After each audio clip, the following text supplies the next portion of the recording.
स्वागत आणि या बातम्या आपण बघणार आहोत। सुरुवातीला दोन महत्त्वाच्या बातम्या मुंबई आणि पुण्यासाठी, कारण मुंबईकरांसाठी जरी एक चांगली बातमी असली तरी पुण्यातले सगळे दुकानदार मात्र अजूनही या सगळ्या निर्बंधांचा निषेध करतायत। ही बातमी आपण सविस्तर बघतोय कारण मुंबईमध्ये उद्यापासून सर्व दुकानं खुली राहणार आहेत। एकीकडे आजपासून दुकानं उघडण्याचा समविषम फॉर्म्युला मुंबईत आता बंद करण्यात आलाय, कारण आता वेळेनुसार म्हणजे सकाळी 9 ते संध्याकाळी 7 वाजेपर्यंत ही दुकानं खुली ठेवण्याची परवानगी देण्यात आली आहे। पुण्यात मात्र अजूनही P1 P2च्या निर्बंधांविरोधात व्यापारी महासंघ आक्रमक झालाय। राज्य सरकारचे आदेश असूनही जर अकोल्याचे कलेक्टर P1 P2चे निर्बंध शिथिल करत असतील, मग पुण्यातलेच निर्बंध का कायम ठेवले जात आहेत असा सवाल पुणे व्यापारी महासंघाने उपस्थित केलाय। 1 ऑगस्टपासूनच पुण्यात कोरोना लॉकडाऊन उठलाय, पण 29 जुलैच्या शासन निर्देशांनुसार पुण्यासह इतर 7 शहरांमध्ये P1 P2चे निर्बंध कायम आहेत। त्यामुळे आपण बघतोय मुंबईकडे एकीकडे सरसकट दुकानं उघडण्याला परवानगी देण्यात आली आहे, पण पुण्यात मात्र अजूनही समविषम फॉर्म्युलाची अंमलबजावणी सुरू आहे। आधीच मी क्लिअर केलेले आहे की आमचं P1 P2ला सक्त विरोध आहे, कारण आता श्रावण महिना सुरू झाला, सण सुरू झालेले आहेत आणि आता कॉर्पोरेशनच्या विनंतीवरनं आम्ही कोविड-19ची टेस्टची सुरुवात केलेली आहे। आणि आश्चर्याची गोष्ट आहे की आम्ही आज कालपर्यंत 1244 लोक तपासली, त्यात फक्त 32 स्टाफ मेंबर सापडले, म्हणजे रेशिओ 2.57 ऑनली। एकही ओनरला कोरोना सापडलेला नाही आहे। आणि इकडे गव्हर्नमेंटच्या जेव्हा 100ला 25 सापडतात, पण आमच्या इकडे 2.5, म्हणजे आम्ही किती काळजी घेतो हे स्पष्ट झालेलं आहे। आणि यानंतर पुढची बातमी आपण बघणार आहोत मुंबईतल्या पावसाची, कारण कोरोनाशी लढणाऱ्या मुंबईवर आता पावसाचं संकट येणार आहे, कारण हवामान विभागाने अतिवृष्टीचा इशारा दिलाय। त्यामुळे मुंबई महापालिकेने आता पावसाबद्दल हाय अलर्ट दिला आहे। सर्व संबंधित यंत्रणांना सज्ज राहण्यास सांगण्यात आलंय, तसंच गरज असेल तरच घराबाहेर पडा असं आवाहन देखील करण्यात आलंय। खबरदारीचा उपाय म्हणून NDRFच्या तुकड्या देखील आता अलर्टवर ठेवण्यात आल्यात। अग्निशमन 6 केंद्रांवर म्हणजे 6 अग्निशमन केंद्रांवर पूर बचाव पथकं तैनात करण्याचे आदेशही आता पालिकेने दिलेत। अधिक माहिती घेणार आहोत स्वाती लोखंडे आमची प्रतिनिधी आता आपल्या सोबत आहेत। स्वाती, काय म्हटलंय हवामान विभागानं, कशा रीतीने सज्जता सध्या सुरू आहे? खरं तर हवामान विभागाचा इशारा आहे की अतिवृष्टीचा हा इशारा आहे येत्या खरं तर 2 दिवसांचा 4 आणि 5 ऑगस्टला, आणि त्या दृष्टीनं पालिकेने तयारी केलेली आहे। पालिकेने आपल्या जे सगळे कंट्रोल रूम्स आहेत त्यांना हाय अलर्टवर ठेवलेलं आहे। विशेष म्हणजे जे अग्निशमन दलाची बचाव पथकं आहेत त्यांना 6 प्रादेशिक केंद्रांवर तैनात करण्यात आलेलं आहे, म्हणजे जिथे गरज पडेल तिकडे पटकन त्यांना जाता येईल। विशेष म्हणजे मिठी नदीच्या पातळीमध्ये जर वाढ झाली, धोक्याची पातळी ओलांडली तर लोकांना स्थलांतरित करता यावं यासाठीची व्यवस्था वॉर्ड ऑफिसरनं करणं गरजेचं आहे आणि तसे आदेश देण्यात आलेले आहेत। आणि नेव्हीला जर गरज पडली तर त्यांनी त्वरित हजर राहण्याच्या सूचनाही दिलेल्या आहेत। अशा सगळ्या प्रकारची तयारी मुंबई महापालिकेने केलेली आहे। खरं तर उद्या आणि परवा हे 2 दिवसांचा इशारा आहे, पण आता जर बघितलं की मुंबईत मुसळधार पावसाला सुरुवात झालेली आहे। उपनगरामध्ये थोडा कमी पाऊस असला तरी शहरामध्ये हा जोरदार पाऊस बरसतोय आणि त्या दृष्टीनं पालिकेनं ही सगळी काळजी घेतलेली आहे। म्हणजे समुद्रकाठी जाऊ नका आणि बाकी इतर स्वतःची काळजी घ्या। धन्यवाद स्वाती, या माहितीबद्दल। आपण बघतोय 4 आणि 5 तारखेला मुसळधार पावसाचा इशारा दिलेला आहे। हवामान विभागानं हा इशारा दिल्याचं कळतंय। आमच्या प्रतिनिधी जसं सांगत होत्या, त्यामुळे मुंबईत पावसाचा हाय अलर्ट सध्या देण्यात आलाय। पुढची बातमी आपण बघणार आहोत। सध्या OTT प्लॅटफॉर्म्स बघण्याची संख्या वाढते, पण याच दरम्यान आता आणखीन एक महत्त्वाची सूचना आणि अलर्ट सगळ्यांसाठीच, कारण नेटफ्लिक्सच्या बनावट वेबसाईटपासून सावध राहा असं महाराष्ट्र सायबर विभागानं नागरिकांना आवाहन केलंय। भामट्यांच्या फिशिंग घोटाळ्याला सध्या ग्राहक बळी पडतायत आणि त्यामुळे या नेटफ्लिक्सच्या बनावट वेबसाईटपासून तुम्ही सावध राहा असं देखील आता सांगण्यात आलंय आणि त्यासाठीचं आवाहन आता महाराष्ट्र सायबर विभागानं केल्याचं कळतंय। अजित मांढरे आमचे प्रतिनिधी आता आपल्या सोबत आहेत। अजित, नेमकी कशा रीतीने काळजी घेणं गरजेचं आहे? रेणुका, ही जी एक वेबसाईट आहे ही फेक वेबसाईट आहे। विशेषतः ही वेबसाईट नसून एक लिंक आहे, त्या लिंकद्वारे हा सगळा फ्रॉड केला जातो। आपल्याला माहिती आहे की लॉकडाऊनच्या काळामध्ये लोक वर्क फ्रॉम होम करत होती किंवा असंख्य लोक जी आहेत ती घरी होती, त्यामुळे एवढा वेळ करायचा काय या अनुषंगे ऑनलाईन ज्या वेब सिरीज आहेत किंवा जे नेटफ्लिक्स सारखे जे ऑनलाईन त्या ठिकाणी पर्याय उपलब्ध आहेत त्यांचा लोकांनी खूप फायदा घेतला। खूप लोकांनी ते पाहिलं आणि याचाच फायदा घेत हे जे ऑनलाईन फिशिंग करतात त्यांनी एक नवीन पर्याय शोधून काढला, तो म्हणजे नेटफ्लिक्सचं तुमचं अकाउंट असेल, नेटफ्लिक्स असेल, प्राईम व्हिडिओ असेल, असे विविध प्रकारचे जे ऑनलाईन वेब सिरीजचे जे चॅनल्स आहेत त्यांचं तुमचं अकाउंट जे आहे ते रद्द करण्यात येईल. तुम्ही अपडेट केलेलं नाही, तुमचं KYC पूर्ण नाहीये, तुमचं पेमेंट क्लिअर नाहीये, असे वेगवेगळे कारण देऊन एक लिंक पाठवली जाते. मुळात ती लिंक जी आहे ती नेटफ्लिक्स किंवा प्राईम व्हिडिओ या कोणत्याही चॅनलची नसून ती एक फ्रॉड लिंक असते. त्या फ्रॉड लिंकवर क्लिक केल्यानंतर थेट त्या ठिकाणी तुम्हाला ऑफर दिली गेलेली आहे. त्या ऑफरमध्ये तुम्ही पेमेंट करा असं सांगितलं जातं. जी माहिती हे सर्व जे ग्राहक होते ते त्या लिंकच्या माध्यमातून भरत होते, पण त्यांना हे कळत नव्हतं की आपण जी माहिती भरतोय ती माहिती सर्व समोरची व्यक्ती जो आहे तो चोरतो आहे. सगळी माहिती त्याकडे जाते आणि ती माहिती टाकल्यानंतर एक OTP येतो. तो OTP देखील संबंधित व्यक्ती जो आहे ज्याला फसवलं जातंय तो OTP देखील तिकडं म्हणजे लोकांमध्ये एवढा अवेअरनेस होता की OTP कोणाला द्यायचा नाही. पण OTP ऑनलाईन त्या फॉर्ममध्ये भरल्यानंतर तो OTP देखील समोरच्या चोराकडे जात होता आणि ते सर्व डिटेल्स घेऊन चोरांनी अशा लोकांची खूप मोठ्या प्रमाणात फसवणूक निश्चितच. केलेली आणि आहे. अशा सगळ्या प्रकारामुळे अशा रीतीनं या सगळ्या आमिषाला बळी पडू नका. त्याचबरोबर अलर्ट राहण्याची गरज आहे, कारण नेटफ्लिक्सच्या बनावट वेबसाईटपासून सावध राहा असं आता महाराष्ट्र सायबर विभागानं सांगितलेलं दिसतं. धन्यवाद अजित या सगळ्या सविस्तर माहितीबद्दल. पुढची बातमी आपण बघणार आहोत. बातमी या सध्या सर्वाधिक गाजत असलेल्या प्रकरणाची, ती म्हणजे सुशांत सिंग राजपूतच्या आत्महत्ये प्रकरणात दररोज नवनवीन खुलासे येत आहेत समोर. आणि त्याच संदर्भात आणखीन एक माहिती म्हणजे त्याचे वडील आता KK सिंग पहिल्यांदाच समोर आलेत. मुंबई पोलिसांनी दखल घेतली नाही आणि त्यामुळे आपण बिहार पोलिसांकडे गेलो असा दावा त्यांनी केलाय. मुंबई पोलिसांचा तपास योग्य दिशेने सुरू आहे असं मुंबई पोलीसचे आयुक्त परमवीर सिंग यांनी देखील म्हटलं होतं. पण या दरम्यान सुशांत सिंगच्या वडिलांनी देखील पहिल्यांदाच आपली बाजू मांडली आहे. मैंने बांदा पुलिस को आगाह किया था कि मेरे बेटे सुशांत की जान को खतरा है, परंतु उन्होंने कुछ नहीं किया. 14 जून को जब मेरे बेटे की जान चली गई तो हमने 25 फरवरी में नामित लोगों के विरुद्ध एक्शन लेने को कहा, परंतु 40 दिन के बीत जाने के बाद भी उन्होंने कोई कार्रवाई नहीं की. हार होकर मैं पटना गया और अपने थाने में केस FIR दर्ज की. पटना पुलिस तुरंत एक्शन में आई और परंतु मुजरिम अब भाग रहे हैं. हम सभी को चाहिए कि पटना पुलिस को मदद करें. श्री नीतीश कुमार जी, माननीय मुख्यमंत्री बिहार और उनके सहयोगी मंत्री श्री संजय झा जी का आभार व्यक्त करता हूं कि उन्होंने इस दुखी घड़ी में सच का साथ दिया.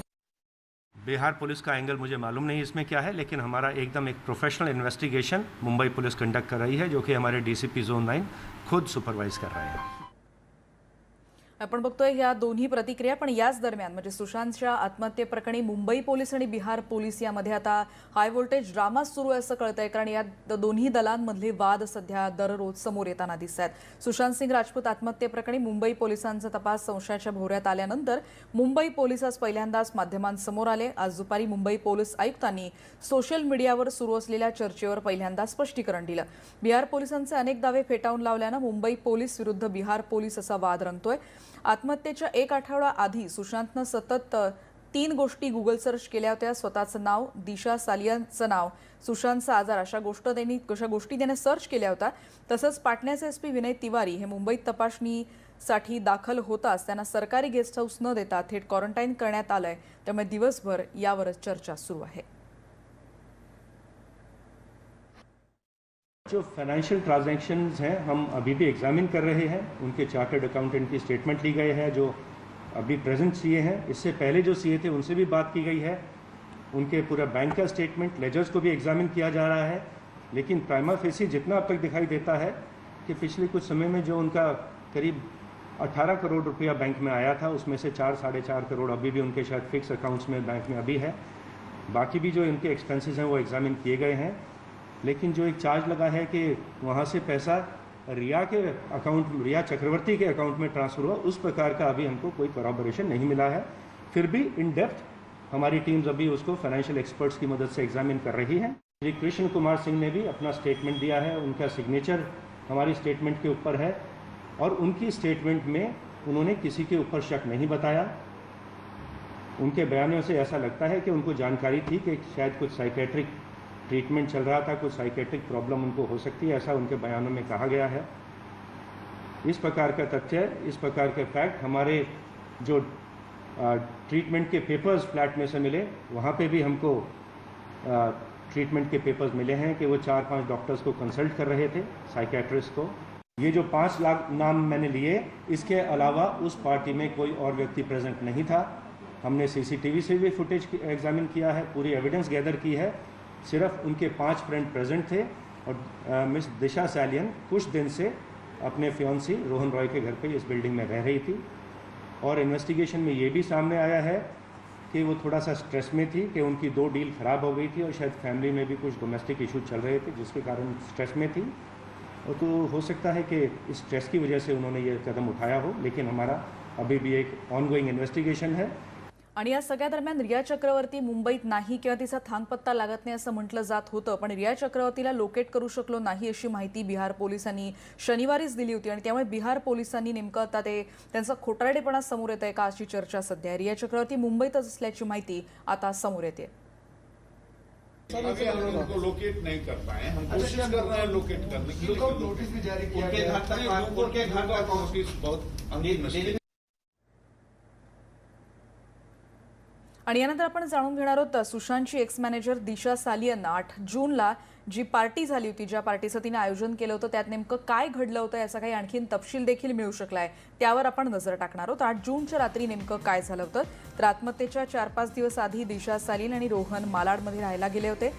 पार्टी सुरू असतानाच दिशाला तिच्या परदेशी मित्राचा फोन आल्यानं ती दुसऱ्या रूममध्ये गेली आणि तिनं ती खोली आतून लॉक केली। दिशा जवळपास 20 मिनिटं फोनवर बोलत होती। थोड्या वेळानं रोहन आणि त्याचे मित्र दिशाला बोलवायला गेले, पण काहीच उत्तर मिळालं नाही। त्यांनी दरवाजा उघडला आणि ती तिथे नव्हती। दिशानं इमारतीवरून उडी मारली होती आणि त्यानंतर रक्ताच्या थरवळ्यातल्या दिशाला शताब्दी रुग्णालयात दाखल करण्यात आलं, पण तोपर्यंत तिचा मृत्यू ओढवला होता।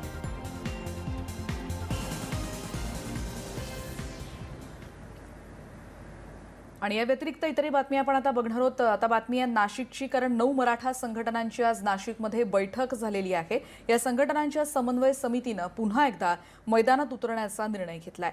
6 ऑगस्टपासून आपल्या मागण्यांसाठी आपण आक्रमक भूमिका मांडणार आहोत असं या संघटनांनी स्पष्ट केलंय। त्याचबरोबर अशोक चव्हाण यांचे अधिकार आता एकनाथ शिंदेंना दिले जावेत, ही आग्रही मागणी या समितीनं कायम ठेवली आहे।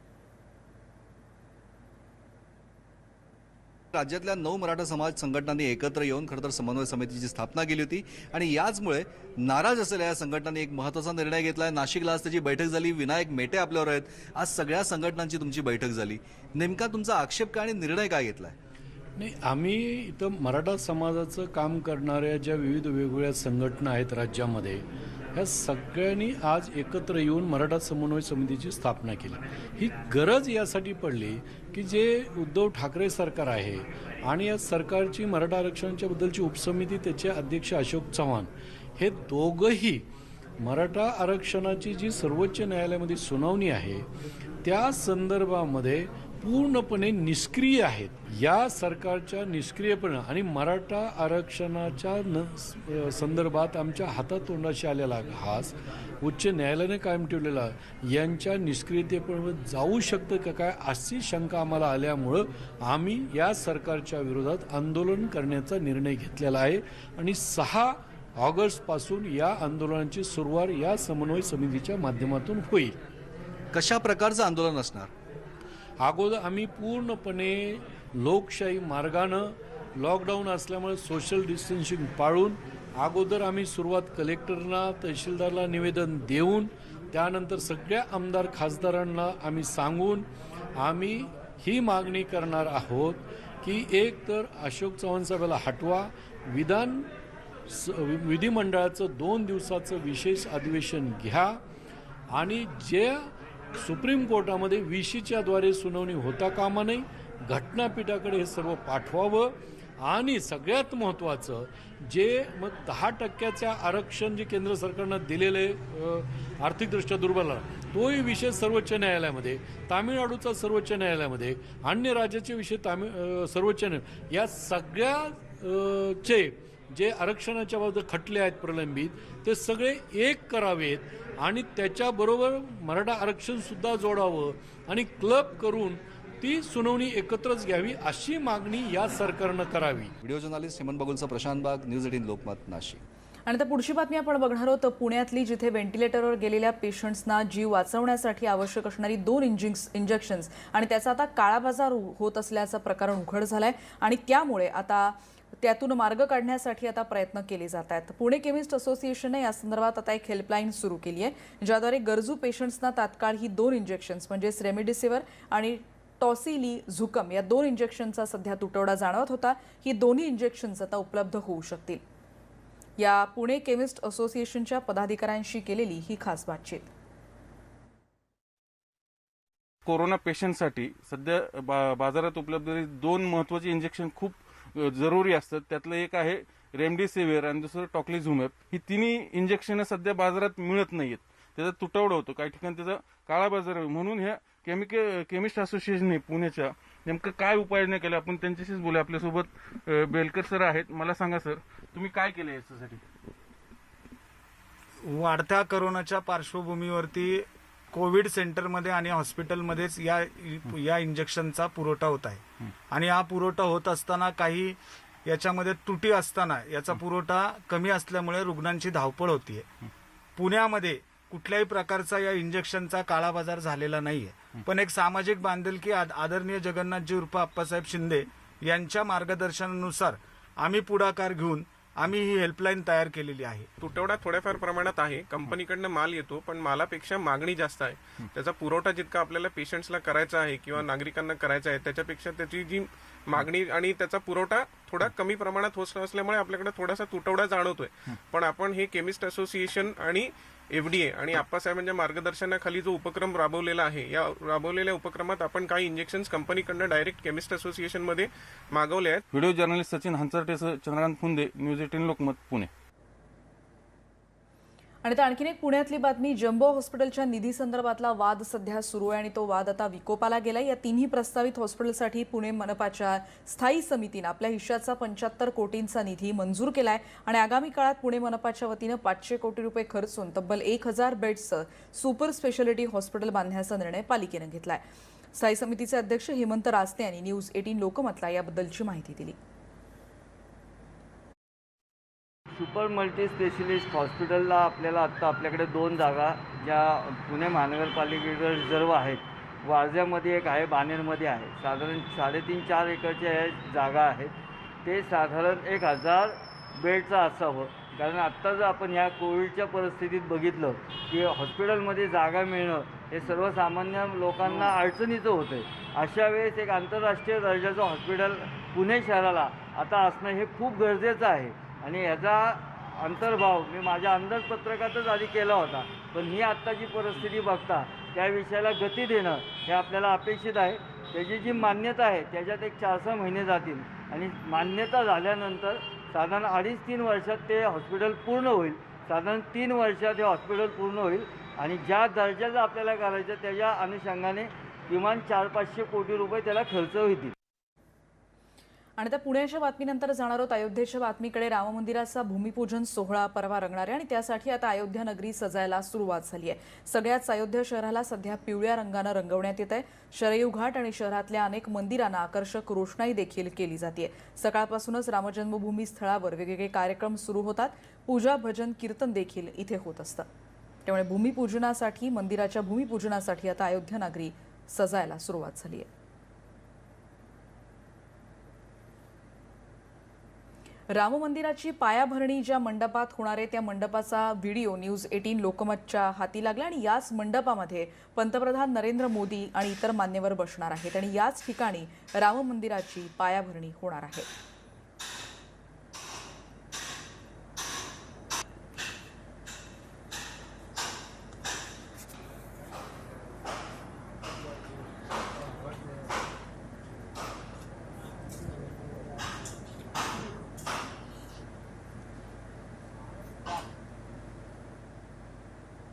आणि अयोध्येतल्या मंडपाचा व्हिडिओ बघितल्यानंतर पुढची बातमी अयोध्येतली आणखीन थोडीशी चिंता वाढवणारी, कारण कोरोनाचं सावट तिथे देखील आहे. पुजाऱ्यांना देखील तिथे कोरोना झाल्याने आता आणखीन आजचे अपडेट्स काय ती बातमी बघतोय. अयोध्येत कोरोनाचा कहर सुरू आहे. रामलल्लांच्या आणखी एका पुजाऱ्याला कोरोनाची बाधा झाली आहे. मुख्य पुजारी सत्येंद्र आणि त्यांच्या सहाय्यकाला कोरोनाची लागण याआधी झाली होती. भूमिपूजनाला पंतप्रधान नरेंद्र मोदी येणार असल्यामुळे इथे खास काळजी घेतली जाते. आणि त्यामुळेच पुजाऱ्यांना या पार्श्वभूमीवर एकीकडे ती लागण वाढत चालली आहे, त्यामुळे तिथे थोडंसं चिंतेचं वातावरण आहे. पंतप्रधान 5 ऑगस्टला म्हणजे परवा सकाळी अयोध्येत येत आहेत, त्यामुळे सुरक्षा संस्था आणखीन अलर्ट आहे. 3 ते 5 ऑगस्ट दरम्यान दहशतवादी हल्ला करू शकतात अशी शक्यता देखील एकीकडे व्यक्त केली जाते. गुप्तचर संस्थाही त्यामुळे सतर्क आहेत. या सगळ्या परिसरात सध्या खबरदारी बाळगली जाते.